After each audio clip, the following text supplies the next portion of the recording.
Hello everyone, and welcome back to Menier's Page. This is your number one stop for the best EGD tutorials, and on other days, on those days we can talk about other things. But in today's lesson, let's discuss the fundamental ideas and principles of approaching a civil question. I want to cover how you should draw a floor plan and how to draw a sectional elevation of that floor plan. I want to also discuss some principles and ideas, or rather, other things that are expected of you when you are answering a civil question paper. So, without further ado, let me just emphasize one more time: practice, practice, practice. This is a practical subject. Let's go. Let's take a quick look at some of the things that you will need to aid you to draw a proper civil drawing. So you will see here on the screen I have my pens. In your case, you should have your pencils. I have the question. The question that I'll be working on is in the Mind Action Series textbook for Engineering, Graphics and Design, task 10.9. I have my compass. I also have my calculator, which is an important tool that you will need for scale. I have my board, my sets. Firstly, let's take a close look at what you can expect from a typical civil grade 10 drawing. You'll be handed a floor plan, an incomplete floor plan, and an incomplete sectional elevation of that floor plan. That sectional elevation will be from a cutting plane that's given on that floor plan. Lastly, you'll also be given a door and window schedule that you need to draw onto the floor plan. So let's just take a closer look. On the floor plan, there will be areas and parts that are incomplete, and that are labeled as window and door. These are the areas where you need to place your window and door. So let's apply those and draw. Immediately as you get your question paper, the first thing you should begin to do is to read your question. And you'll quickly see that scale is an important part of this question. In this question here, our scale is 1:40. What that means is that every measurement that's on your page will now have to be divided by 40 and before you can draw. So I take 4,000 divided by 40 and get a new answer. So instead of drawing a 4,000 millimeter wall, I'm going to draw a 100 millimeter wall. And I'm going to continue to do that for all the other relevant pieces of measurements that I need to draw. I'll continue the others off screen.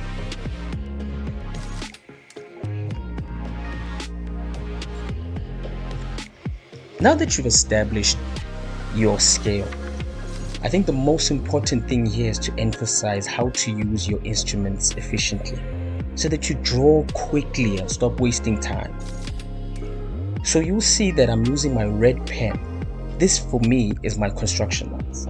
So that means that when you start drawing, don't make your lines dark. I've started out by using my set square to draw a horizontal line. I've used my T-square rather to draw a horizontal line. And then on the line, I will make my measurement. So you'll see again, when I draw the line that's vertical, I use my T-square and my set square to make that line, just to draw a line, a light line. Then on that line, I make my measurement. So it doesn't really matter how long that line is, because you're only going to start putting the details of that line after. I've now established the outside wall. I want to now draw the inside wall. And I think that this is the best process to follow. So do the same in the exam. Draw the outside wall first and then move on to the inner wall. So I'm going to take my calculator, use the measurement of 200 divided by the scale, and then I'll get 5. Then I'm going to come to my drawing again, make my measurement from one corner to one of the points, and then begin to draw lines that will intersect and create my wall. So pay attention to how I'm doing this and follow suit. And remember that you need to keep these lines light because you are still going to add further detail like your doors and windows, and then begin to make the important parts dark.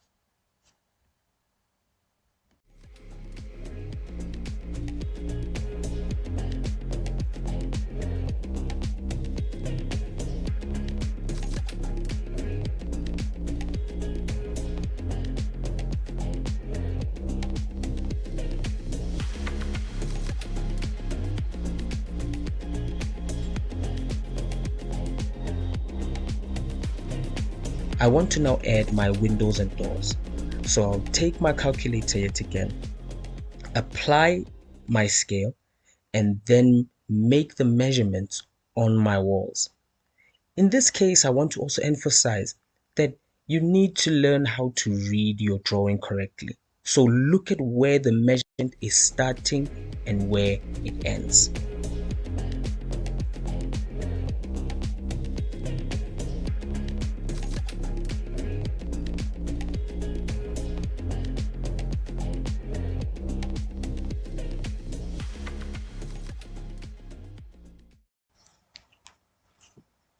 Let's begin to add windows and doors. To do this, I want to first create sort of like a freehand scaled up version of each. So you will see here on the drawing that I'm drawing freehand, right? I'm drawing a wall and its thickness, and then I'm showing the space where we will add our window. So the first thing you need to do when you get this and after you've drawn is to then close off the window and then have a small, just 1 millimeter edge over your wall line. That edge is and that space is basically just like your vensterbank, that thing that you used to or that we used to put polish on when we were young. Then close it.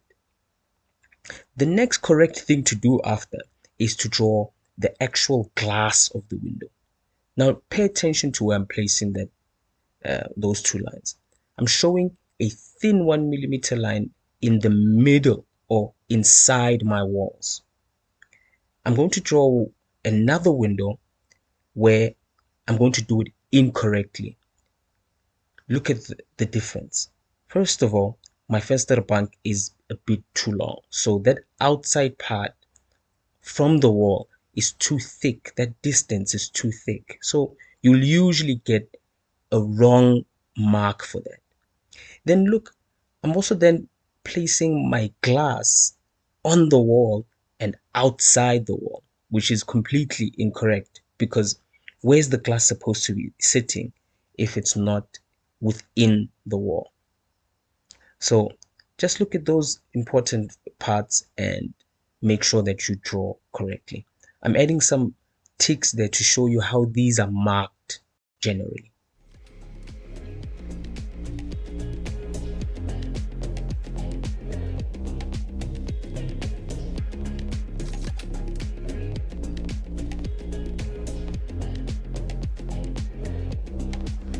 Now let's pay attention to how we will draw a door.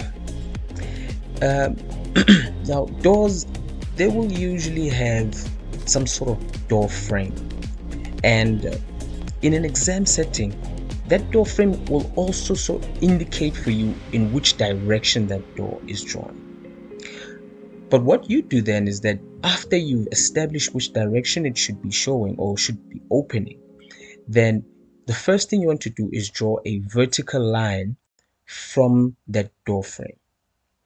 Then give that door frame a thickness, or rather give that door a thickness.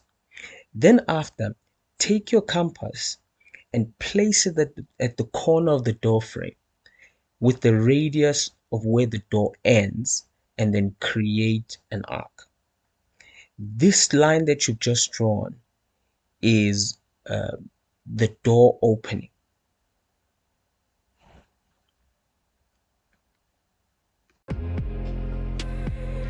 Now let's let's just take a look at how I construct these doors and windows into my actual drawing using my instruments.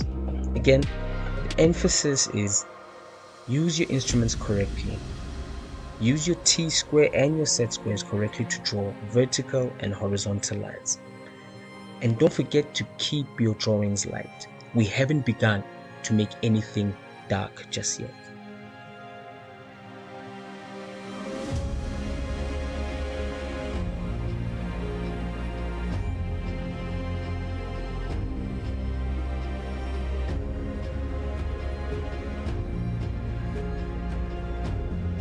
Now let's begin to detail our drawing. This is sort of giving our contractor or someone who wants to build this building information on what's going on. First thing we want to add are labels. You will see that I will begin to add labels onto my drawing. What's important here? Firstly, ensure that the labels are not longer or taller than 3 millimeters. Ensure that you use your ruler. Look at how I'm using my T-square to create construction lines for those labels. So I'm showing what the room label is, and then also the finish of the room. So in other words, is it tiled? Is there a carpet? Is it made of wood? What are people stepping on in this room?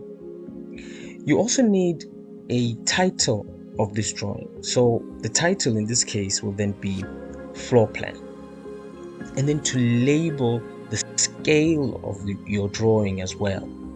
So you will do that typically underneath the title of floor plan.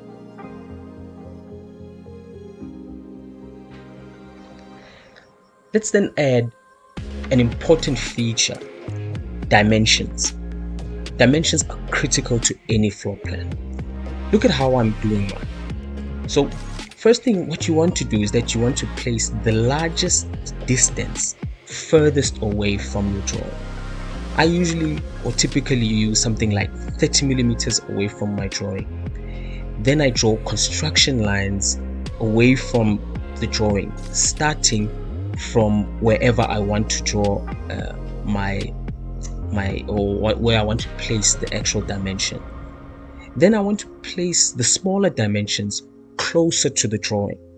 And in doing so, I also want to keep them uniform, or rather the standard is that we need to keep them uniform. So they will be on one line as well. In civil, we don't use an arrow. We use lines that divide the areas of the actual dimension. So pay attention to how I've done them in the video as well, and copy and paste. Lastly, also ensure that you're always placing the actual number above the line. That is to say, if your dimension is on the left, then your numbers are going to be on the left. If your dimensions are above, your numbering is going to be above your drawing. All right. And lastly, do not write a measurement that is scaled down. Keep the original measurement that was given to you for record purposes. I've completed adding all of my dimensions on my drawing, or rather the important dimensions on my drawing. Now let's move on to sectioning the drawing or the wall. Sectioning indicates the kind of brick that's been used on the wall.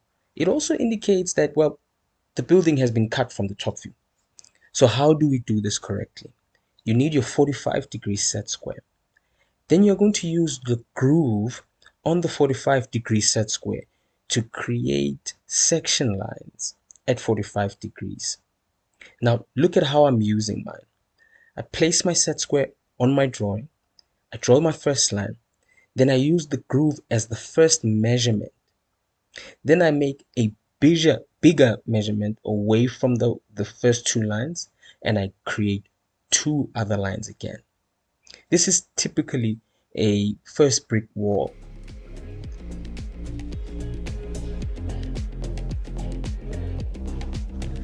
Thank you so much for watching this tutorial on how to approach your civil drawing.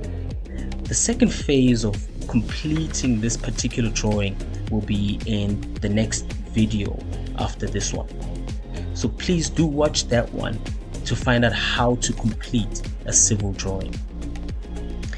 If you liked this video, please like and subscribe and press the notification button to get more videos as and when they come out.